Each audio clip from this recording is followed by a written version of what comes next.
Temps d'arrêt, le podcast sur l'art et la science du coaching, animé par Coach Frank, présenté par Better Sport. Bienvenue à Temps d'arrêt. C'est vraiment intéressant parce qu'il y a plein d'affaires là, qui me popaient en tête quand tu disais ça. D'un, ça me fait penser au concept de l'agrégation des gains marginaux. Comment est-ce que des fois, on cherche des avenues pour s'améliorer? On va chercher la chose qui va nous améliorer notre performance de 10%. Mais en bout de ligne, on est peut-être mieux de chercher la chose qui va nous améliorer notre performance de 0,5% à tel endroit, 0,5% à tel endroit, puis qu'en bout de ligne, c'est plus facile de ramasser 20 endroits qui vont améliorer notre performance de 0,5% pour nous amener à 10% d'amélioration que d'aller chercher un 10% d'amélioration juste avec sa force du bas du corps. Et le petit 15 minutes que tu me dis, c'est que d'aller chercher les petits 15 minutes à gauche et à droite de plus de sommeil va nous permettre de justement faire une agrégation de gains au niveau du sommeil qui, à travers une semaine, un mois, des années, va faire une différence significative. Mais là, je suis un petit peu déçu parce que tu es en train de diaboliser ma pause café. Puis ma pause café est assez importante. Puis tu sais, quand on pense au doctorat ou à la recherche ou aux scientifiques, puis même juste les coachs, là, je veux dire, je lève tout le temps mon chapeau aux coachs, commandeurs qui vont travailler par semaine. Je veux dire, si ce n'était pas du café, ils ne seraient pas capables de travailler autant d'heures. Mais là, la comparaison que tu dis, pour moi, ça me frappe parce que tu es en train de me dire si je prends un café, oui, je vais calculer ma journée, mais je vais prendre plus de mauvaises décisions, je vais faire plus d'erreurs que si j'avais juste pris 15 minutes de moins de travail, j'avais dormi, puis après ça, j'avais parti. Puis ça, c'est intéressant. Puis une autre affaire que je veux dire là-dessus, juste en me préparant pour la conversation qu'on a aujourd'hui, comme grâce à toi, fait que je vais te lever mon chapeau fictif, j'ai arrêté de boire du café après-midi. Là, ça fait une semaine et demie à peu près que j'ai arrêté de boire du café après-midi, puis en tout cas, c'est clairement biaisé là, comme représentation, mais ma perception du sommeil est que ça va mieux un petit peu parce que j'avais tendance à en prendre un vers 2 heures, 3 heures, même peut-être 4 heures de l'après-midi, puis là, on commence à être tard dans tout ça. Mais bref, tu as touché à plein de choses. Tu peux renchérir là-dessus. Puis moi, j'aimerais ça qu'on explore l'idée de, justement, quand est-ce qu'on devrait dormir? Parce qu'il y a le stéréotype, puis justement, je parlais à quelqu'un de proche dans ma famille qui me disait, ben, tu sais, les heures avant minuit, ils ne valent pas la même chose que les heures après minuit. Là, je n'ai pas diabolisé ça. Je veux dire, l'intention était bonne, mais je pense qu'on est rendu un petit peu plus loin que ça dans nos connaissances du sommeil, là. Oui, en fait, c'est pour continuer avec le café et l'heure à laquelle on devrait se coucher, c'est puis tu sais, tu as fait l'allusion au coach, puis effectivement, il faut leur lever notre chapeau parce que ces gens-là, ce sont 24/7 à réfléchir à des solutions. Puis je pense au coach de hockey, on a évalué en fait le sommeil des équipes professionnelles de la Ligue nationale de hockey au complet. Puis on a aussi évalué le coaching staff. Puis on leur a montré nos résultats, puis regardez. Ils ont regardé comment tout le monde dort mal, mais ce qu'ils ne savaient pas, c'est qu'ils regardaient les données du coaching staff. On leur disait, tu sais, les gens ne dorment pas bien. Puis ils disaient, bon, on sait pourquoi on ne performe pas dernièrement, jusqu'à la fin, quand on a décidé de montrer c'était qui les noms. Ils se sont tous rendus compte que c'était eux. Fait que là, on a fait le surf sur le café. Tu sais, vous dormez mal. Après ça, vous renchirez sur le café pour votre journée. Ça impacte votre sommeil. Vous dormez mal. Plus de café, vous dormez mal. Donc là, vous êtes plus dans un cercle vicieux. C'est pour ça que l'éducation sur le café est importante. Puis après ça, de faire une stratégie de café. Le café n'est pas à diaboliser. Le café, c'est excellent. En fait, le café, c'est très, très bon.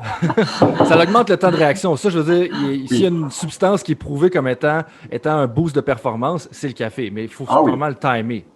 Oui, non, c'est sur une utilisation stratégique. C'est super bénéfique.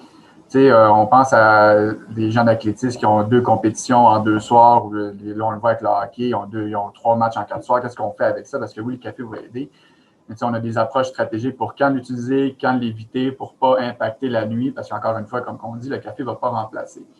Mais tu sais, c'est pas de diaboliser le café, c'est de comprendre ses mécanismes d'action, puis de le jumeler avec une stratégie de sommeil qui va maintenant là nous mener vers à quelle heure on devrait se coucher. Le fameux, les meilleures heures de sommeil sont avant minuit. Si quelqu'un va dire ça devant une classe universitaire de première année, donc un 18-19 ans, il n'y en a pas un qui va être d'accord avec. Ou ils vont tous être stressés, en fait. Parce qu'ils ne sont pas faits pour se coucher avant minuit. Ça s'appelle le rythme circadien. Il y a 2 choses en sommeil. Tu as les deux processus. Le processus S, qui est la pression du sommeil dans des mots très simples. Le plus longtemps tu es éveillé, le plus de pression que tu as sur toi pour t'endormir. Et tu as le processus C, les rythmes circadiens, qui fait en sorte de est-ce que tu es un oiseau de nuit, est-ce que tu es un intermédiaire ou est-ce que tu es quelqu'un de très matinal. Ces gens-là ont toutes des fenêtres d'opportunité différentes. C'est-à-dire que quelqu'un qui est un oiseau de nuit logiquement, si on enlève tout le côté structurel de l'école, du travail et des entraînements, ne devrait pas être au lit avant minuit. Si quelqu'un devrait être au lit entre minuit et 2 heures du matin, il se lève vers 8 heures et 10 heures. Bon, il ne faut pas dire ça à tous les adolescents, parce que là, après ça va créer des chicanes. Et nous avons à l'autre extrémité les gens très matinaux qui, eux, devraient être au lit vers 9 h, 10 heures et vont se réveiller naturellement vers 5, 6 heures. Si tu as remarqué, c'est 2 sections de 8 heures, mais chacun à leur bout. Est-ce qu'un 8 heures est meilleur que l'autre? Absolument pas, en fait. Et on dit toujours 8 heures et 8 heures, ça prend 8 heures de sommeil. La science est très spécifique là-dessus, mais on n'a aucune idée si on doit dormir 8 heures encore par nuit. Ça, c'est un des plus gros mythes, on ne le sait pas encore. On croit que oui, parce que les données nous disent qu'environ 8 heures, donc entre 7 et 9 heures, ça devrait être correct pour une certaine strate de la population. C'est pas vrai pour un nouveau-né, c'est pas vrai pour un enfant, c'est pas vrai pour un athlète. Donc, le fameux 8 heures qui est sur son pédestal, il faut faire attention pour ne pas créer de l'anxiété avec le fait bon, je dois me coucher à 10 heures pour me lever à 6 heures. Donc, c'est de découvrir ta contact avec des athlètes, c'est de voir à la base, est-ce que tu es un oiseau de nuit, oui ou non? Si oui, mais que malheureusement, il faut que je fasse attention, malheureusement, tu es un triathlète. Donc, en étant un triathlète, les chances que tu t'entraînes à 5-6 heures le matin pour être dans l'eau sont très élevées. Donc là, on fait quoi avec toi? Parce que là, il faut que tu te couches un peu plus tôt, parce que même si tu es supposé te coucher vers minuit, c'est pas vrai que tu vas être correct avec juste 5 heures de sommeil. Donc, pour toi, là, le mythe devient vrai que tes meilleures heures, il faut qu'ils soient avant minuit.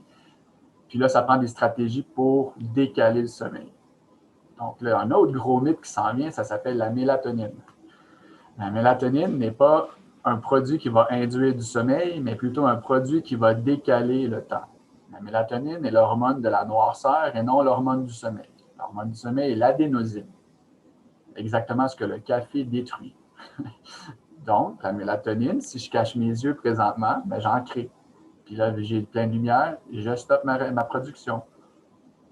Donc, c'est avec une stratégie de mélatonine, de contrôle de luminosité le matin et le soir et un contrôle du timing de la nutrition qu'on va faire en sorte qu'on peut décaler ou avancer le rythme circadien d'un athlète pour qu'il puisse se lever à 5-6 heures le matin ou être prêt à s'entraîner vers 5-6 heures le matin optimalement. Est-ce que ça va être parfait? Absolument pas. Il n'y a personne qui est fait pour se lever à 5 heures du matin et être prêt à être dans l'eau. Après ça, c'est là qu'on a d'autres stratégies puis qu'on explique aux athlètes et aux coachs. Ça ne sera jamais parfait, tu vas toujours être fatigué. Le but, c'est de t'optimiser puis de faire un évitement de blessure. Donc, une fois qu'on connaît la base